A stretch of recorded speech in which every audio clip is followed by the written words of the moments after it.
Across the red drifts and mail-clad forms, two figures glared at each other. In that utter desolation, only they moved.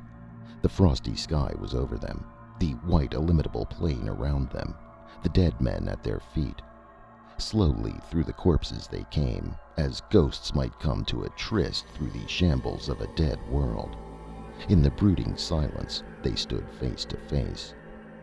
Both were tall men, built like tigers. Their shields were gone, their corselets battered and dinted, blood dried on their mail. Their swords were stained red. Their horned helmets showed the marks of fierce strokes. One was beardless and black-maned. The locks and beard of the other were red as the blood on the sunlit snow. "Man," said he, "tell me your name so that my brothers in Vanaheim may know who was the last of Wulfhere's band to fall before the sword of Heimdall." "Not in Vanaheim," growled the black-haired warrior. "But in Valhalla you will tell your brothers that you met Conan of Cimmeria." Heimdall roared and leaped, and his sword flashed in deathly arc. Conan staggered, and his vision was filled with red sparks as the singing blade crashed on his helmet, shivering into bits of blue fire. But as he reeled, he thrust with all his power of his broad shoulders behind the humming blade. The sharp point tore through brass scales and bones and heart, and the red-haired warrior died at Conan's feet. The Cimmerian stood upright, trailing his sword, a sudden, sick weariness assailing him. The glare of the sun on the snow cut his eyes like a knife, and the sky seemed shrunken and strangely apart. He turned away from the trampled expanse where yellow-bearded warriors lay locked with red-haired slayers in the embrace of death. A few steps he took, and the glare of the snowfields was suddenly dimmed. A rushing wave of blindness engulfed him, and he sank down into the snow, supporting himself on one mailed arm, seeking to shake the blindness out of his eyes as a lion might shake his mane. A silvery laugh cut through his dizziness, and his sight cleared slowly. He looked up. There was a strangeness about all the landscape that he could not place or define, an unfamiliar tinge to earth and sky. But he did not think long of this. Before him, swaying like a sapling in the wind, stood a woman. Her body was like ivory to his dazed gaze, and save for a light veil of gossamer, she was naked as the day. Her slender bare feet were whiter than the snow they spurned. She laughed down at the bewildered warrior. Her laughter was sweeter than the rippling of silvery fountains, and poisonous with cruel mockery. "Who are you?" asked the Cimmerian. "Whence you come?" "What matter?" Her voice was more musical than a silver-stringed harp, but it was edged with cruelty. "Call up your men," said he, grasping his sword. "Yet though my strength fail me, they shall not take me alive. I see that you are of the Vanir." "Have I said so?" His gaze went again to her unruly locks, which at first glance he had thought to be red. Now he saw that they were neither red nor yellow, but a glorious compound of both colors. He gazed spellbound. Her hair was like elfin gold. The sun struck it so dazzlingly that he could scarcely bear to look upon it. Her eyes were likewise neither wholly blue nor wholly gray, but of shifting colors and dancing lights and clouds of colors he could not define. Her full red lips smiled, and from her slender feet to the blinding crown of her billowy hair, her ivory body was as perfect as the dream of a god. Conan's pulse hammered in his temples. "I cannot tell," said he, "whether you are of Vanaheim and mine enemy, or of Asgard and my friend. Far have I wandered, but a woman like you I have never seen. Your locks blind me with their brightness. Never have I seen such hair, not even among the fairest daughters of the Aesir. By Ymir." "Who are you to swear by Ymir?" she mocked. "What know you of the gods of ice and snow, you who have come up from the south to adventure among an alien people?" "By the dark gods of my own race," he cried in anger. "Though I am not of the golden-haired Aesir, none has been more forward in sword-play.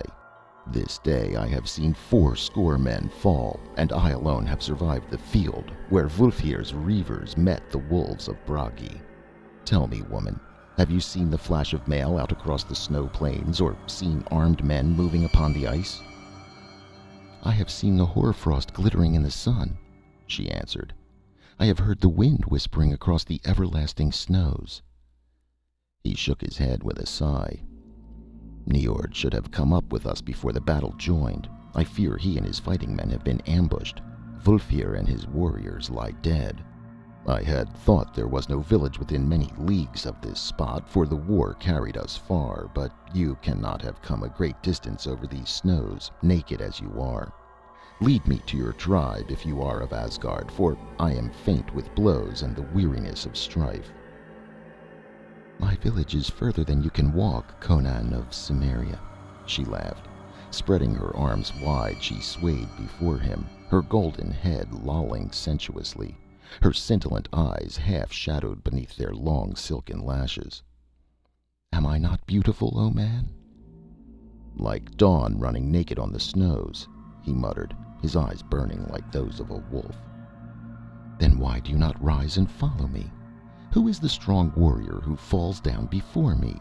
She chanted in maddening mockery.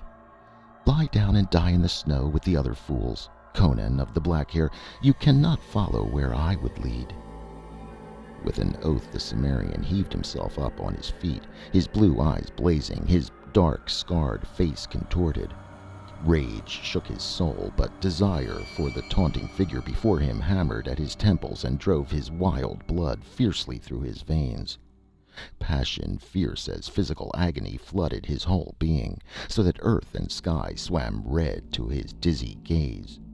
In the madness that swept upon him, weariness and faintness were swept away.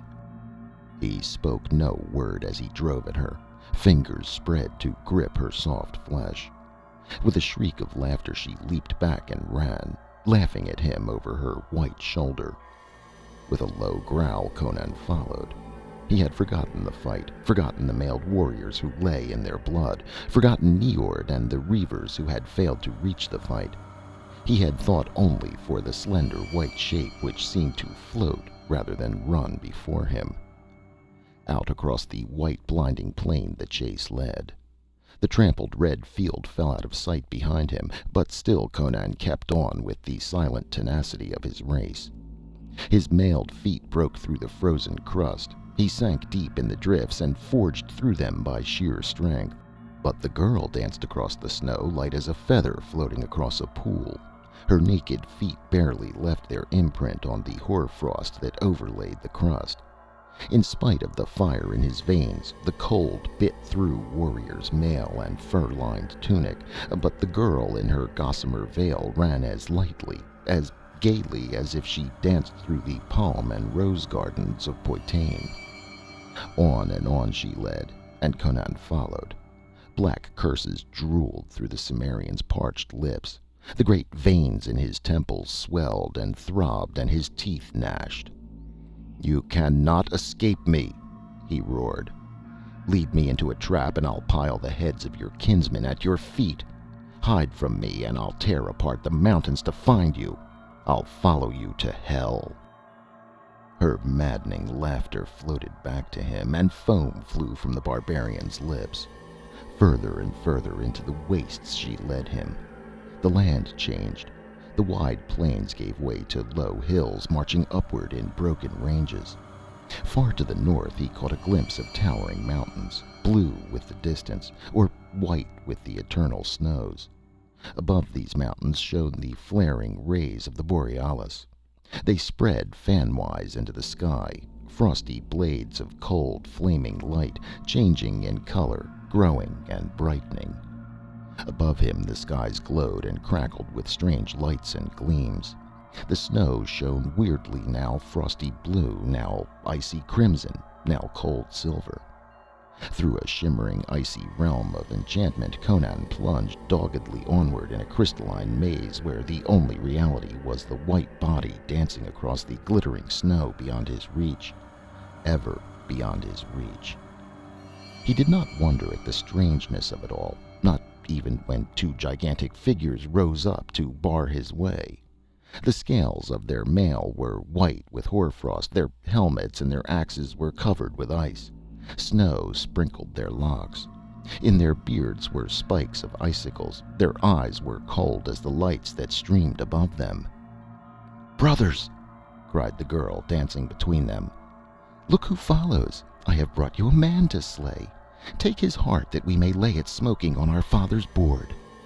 The giants answered with roars like the grinding of icebergs on a frozen shore, and heaved up their shining axes as the maddening Cimmerian hurled himself upon them. A frosty blade flashed before his eyes, blinding him with its brightness, and he gave back a terrible stroke that sheared through his foe's thigh. With a groan the victim fell, and at the instant Conan was dashed into the snow, his left shoulder numb from the blow of the survivor from which the Cimmerian's mail had barely saved his life. Conan saw the remaining giant looming high above him, like a colossus carved of ice, etched against the cold, glowing sky. The axe fell, to sink through the snow and deep into the frozen earth as Conan hurled himself aside and leaped to his feet. The giant roared and wrenched his axe free, but even as he did, Conan's sword sang down. The giant's knees bent, and he sank slowly into the snow, which turned crimson with the blood that gushed from his half-severed neck. Conan wheeled to see the girl standing a short distance away, staring at him in wide-eyed horror, all the mockery gone from her face. He cried out fiercely, and the blood drops flew from his sword as his hand shook in the intensity of his passion. "Call the rest of your brothers," he cried. "I'll give their hearts to the wolves. You cannot escape me." With a cry of fright, she turned and ran fleetly. She did not laugh now, nor mock him over her white shoulder. She ran as for her life, and though he strained every nerve and thew until his temples were like to burst and the snow swam red to his gaze, she drew away from him, dwindling in the witch-fire of the skies, until she was a figure no bigger than a child, then a dancing white flame on the snow, then a dim blur in the distance. But grinding his teeth until the blood started from his gums, he reeled on, and he saw the blur grow to a dancing white flame, and the flame to a figure big as a child, and then she was running less than 100 paces ahead of him, and slowly the space narrowed, foot by foot. She was running with effort now, her golden locks blowing free. He heard the quick panting of her breath, and saw a flash of fear in the look she cast over her white shoulder. The grim endurance of the barbarian had served him well. The speed ebbed from her flashing white legs. She reeled in her gait. In his untamed soul leaped up the fires of hell she had fanned so well. With an inhuman roar he closed in on her just as she wheeled with a haunting cry and flung out her arms to fend him off. His sword fell into the snow as he crushed her to him. Her lithe body bent backward as she fought with desperate frenzy in his iron arms. Her golden hair blew about his face, blinding him with its sheen. The feel of her slender body twisting in his mailed arms drove him to blinder madness. His strong fingers sank deep into her smooth flesh, and that flesh was cold as ice. It was as if he embraced not a woman of human flesh and blood, but a woman of flaming ice. She writhed her golden head aside, striving to avoid the fierce kisses that bruised her red lips. "You are cold as the snows," he mumbled dazedly. "I will warm you with the fire in my own blood." With a scream and a desperate wrench, she slipped from his arms, leaving her single gossamer garment in his grasp. She sprang back and faced him, her golden locks in wild disarray, her white bosom heaving, her beautiful eyes blazing with terror. For an instant he stood frozen, awed by her terrible beauty as she posed naked against the snows. And in that instant she flung her arms toward the lights that glowed in the skies above her, and cried out in a voice that rang in Conan's ears forever after. "Ymir! Oh, my father, save me!" Conan was leaping forward, arms spread to seize her, when, with a crack like the breaking of an ice mountain, the whole skies leaped into icy fire. The girl's ivory body was suddenly enveloped in a cold blue flame so blinding that the Cimmerian threw up his hands to shield his eyes from the intolerable blaze. A fleeting instant, skies and snowy hills were bathed in crackling white flames, blue darts of icy light and frozen crimson fires. Then Conan staggered and cried out. The girl was gone. The glowing snow lay empty and bare. High above his head the witch-lights flashed and played in a frosty sky gone mad, and among the distant blue mountains there sounded a rolling thunder as of a gigantic war-chariot rushing behind steeds, whose frantic hooves struck lightning from the snows and echoes from the skies. Then suddenly the Borealis, the snow-clad hills, and the blazing heavens reeled drunkenly to Conan's sight. Thousands of fireballs burst with showers of sparks, and the sky itself became a titanic wheel which rained stars as it spun. Under his feet the snowy hills heaved up like a wave, and the Cimmerian crumpled into the snows to lie motionless. In a cold, dark universe whose sun was extinguished eons ago, Conan felt the movement of life, alien and unguessed. An earthquake had him in its grip, and was shaking him to and fro, at the same time chafing his hands and feet until he yelled in pain and fury and groped for his sword. "He's coming to, Horsa," said a voice. "Haste! We must rub the frost out of his limbs if he's ever to wield sword again." "He won't open his left hand," growled another. "He's clutching something." Conan opened his eyes and stared into the bearded faces that bent over him. He was surrounded by tall, golden-haired warriors in mail and furs. "Conan, you live!" "By Crom Niord!" gasped the Cimmerian. "Am I alive, or are we all dead and in Valhalla?" "We live," grunted the Aesir, busy over Conan's half-frozen feet. "We had to fight our way through an ambush, or we had come up with you before the battle was joined. The corpses were scarce cold when we came upon the field. We did not find you among the dead, so we followed your spoor. In Ymir's name, Conan, why did you wander off into the wastes of the north? We have followed your tracks in the snow for hours. Had a blizzard come up and hidden them, we had never found you by Ymir." "Swear not so often by Ymir," uneasily muttered a warrior, glancing at the distant mountains. "This is his land, and the god abides among yonder mountains, the legends say." "I saw a woman," Conan answered hazily. "We met at Bragi's men in the plains. I know not how long we fought. I alone lived. I was dizzy and faint. The land lay like a dream before me. Only now do all things seem natural and familiar. The woman came and taunted me. She was beautiful as a frozen flame from hell. A strange madness fell upon me when I looked at her, so I forgot all else in the world.